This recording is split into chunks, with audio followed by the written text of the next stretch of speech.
As of late, in a few rooms that I've been in, there's been a discussion about the Hebrew roots movement, British Israelism, and the ancient Hebrews.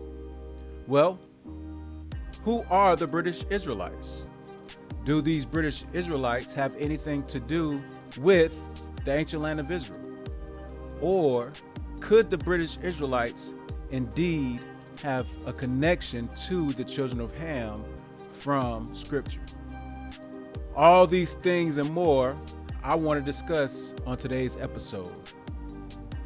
You know I want to talk about it. Let's go. To be missing.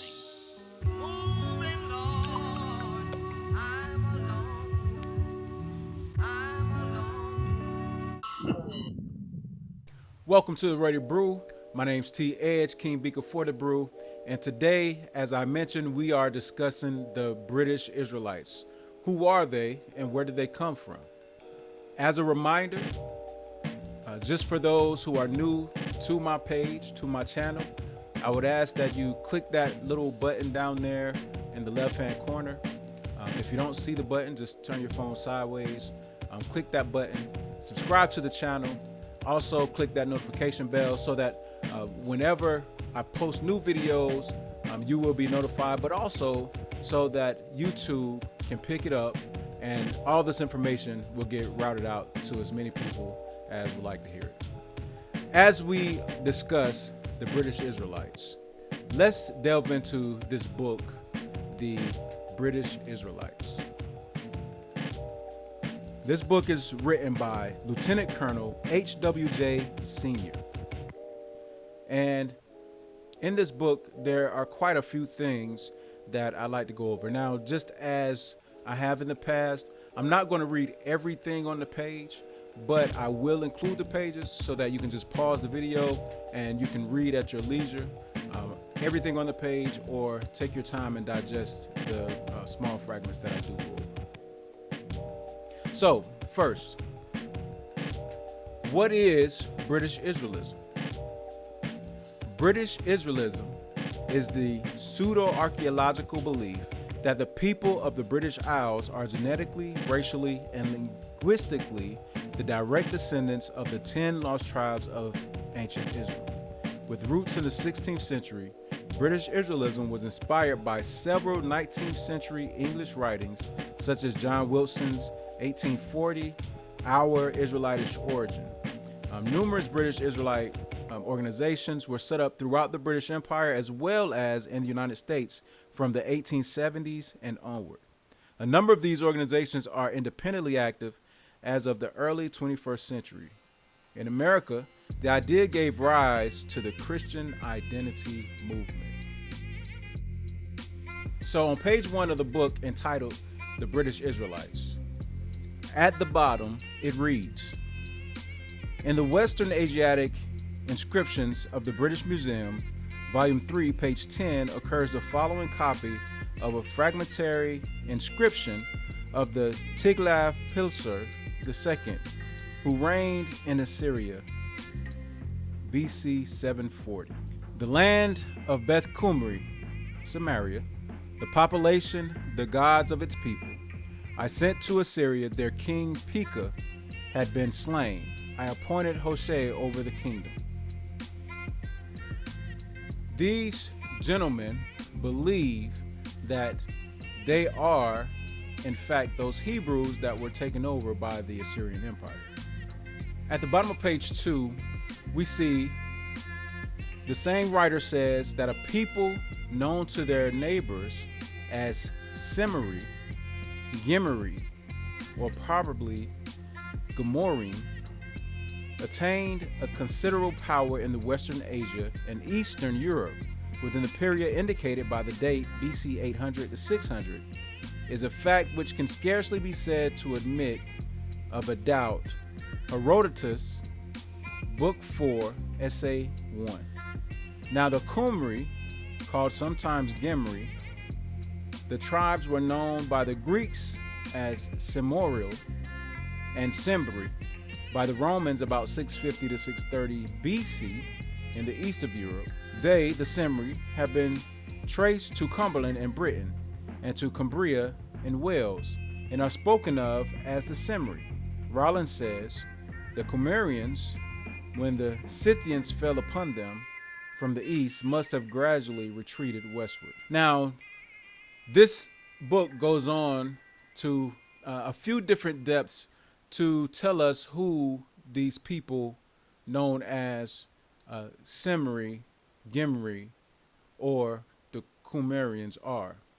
But to me, there's a distinction because from scripture, we know that there's a people called Amorites. Genesis 10,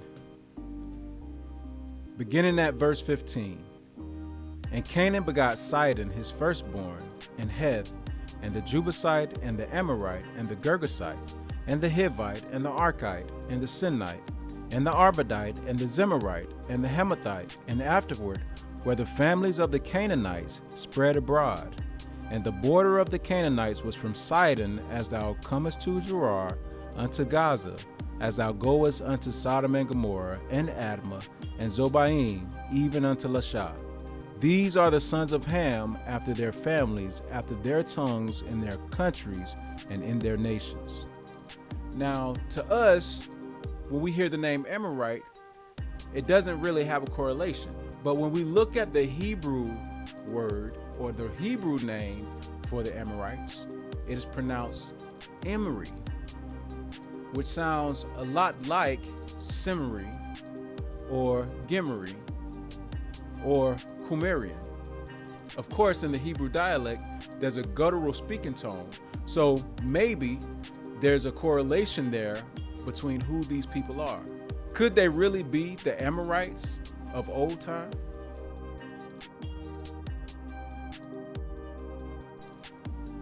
At the bottom of page 3, there is some information that I think is very crucial to getting this understanding.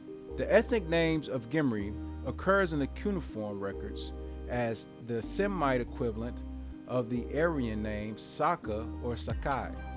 Again, the Scythians were termed the Gimri by their Semite neighbors.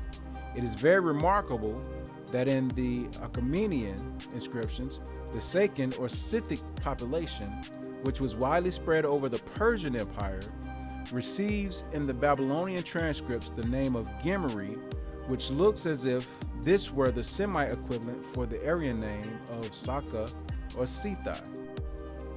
Now, again, these things are maybe just coincidences, but maybe they aren't. Maybe I'm onto something here. The Scythians, who were termed Gimri by their Semitic neighbors, first appeared in the cuneiform inscriptions as a substantive people under Esarhaddon about BC 684 on the Belus Rock, which contains the principal events of the reign of Darius Hussop, king of Persia, about 516 BC. The mention of the Psyche or Sais occurs thus. This is Sirocus, the Saken. One thing that is also, I think, worth mentioning is that the Amorites, who were dispelled from the land of Canaan, supposedly wiped out by the Hebrews, were actually rulers in Assyria around this same time.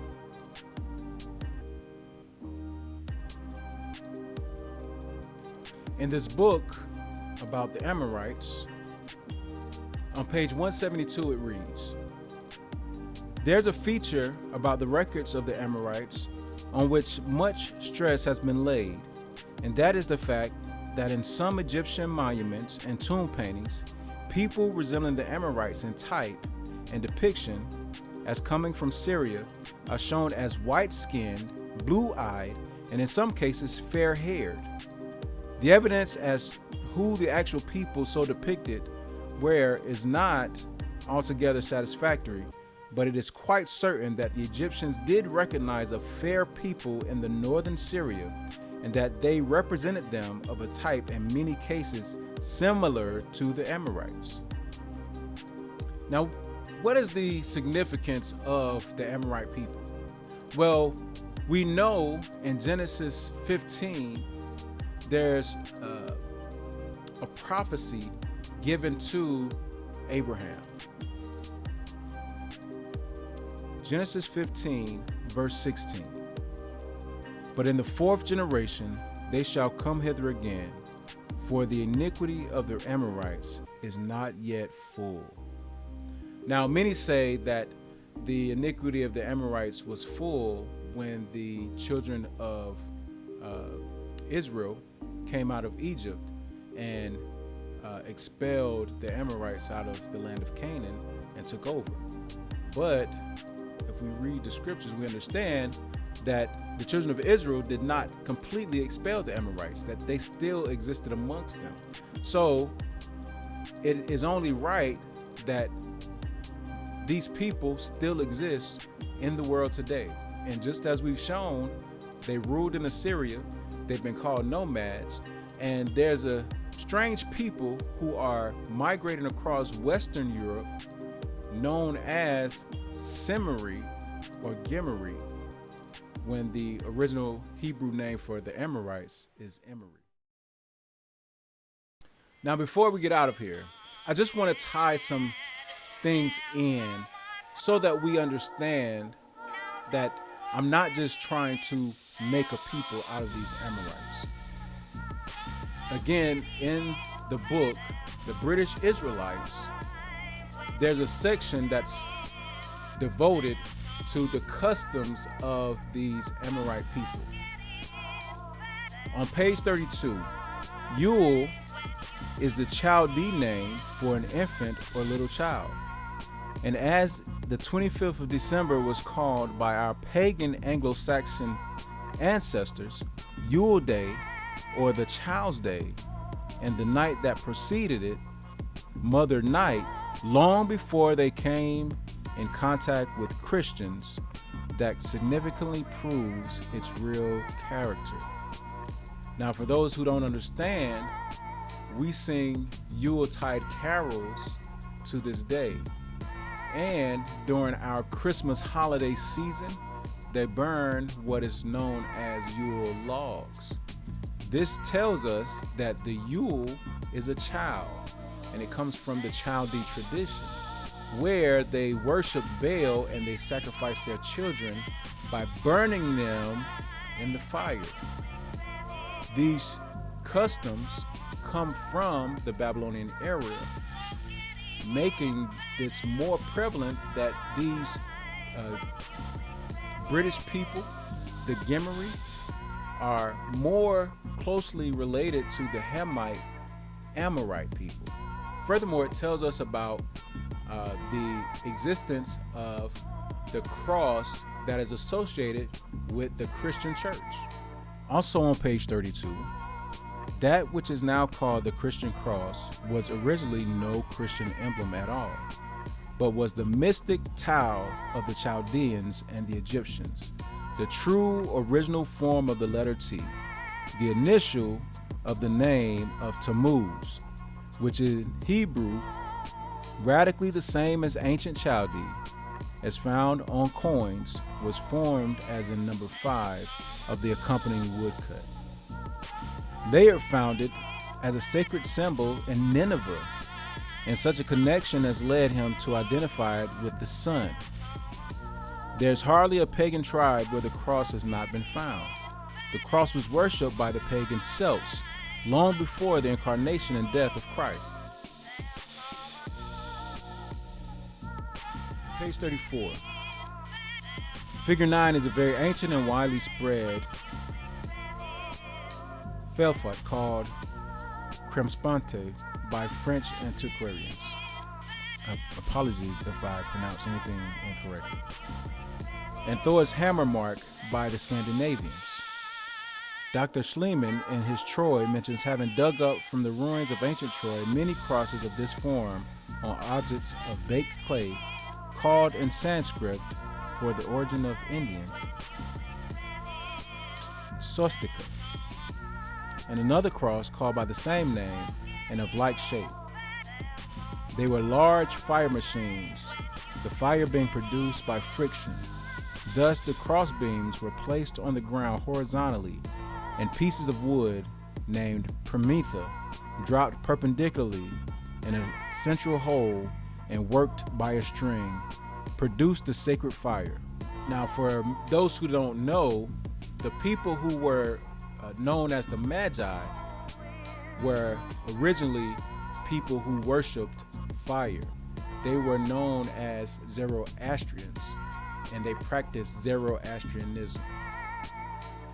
Now, the last thing I'll touch on, just so that we can make sure that nothing is left unturned, I do want to make mention that these same British Israelite people wanted to make sure that the world believed that we, the Negro people, were Cushites.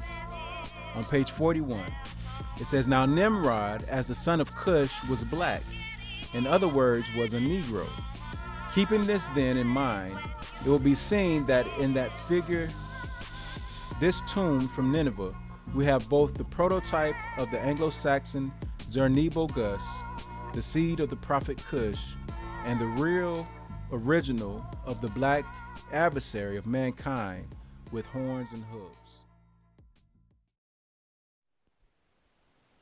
So as I conclude here, this is a very short little teaching. What do you think? Do you think maybe I stretched it a little bit too far? No matter what you think, leave some comments down below. Let's discuss it. Maybe we can make some headway in this ongoing discussion about who the Hebrews are. Well, as always, thank you for tuning in to the Ruddy Brew. Peace.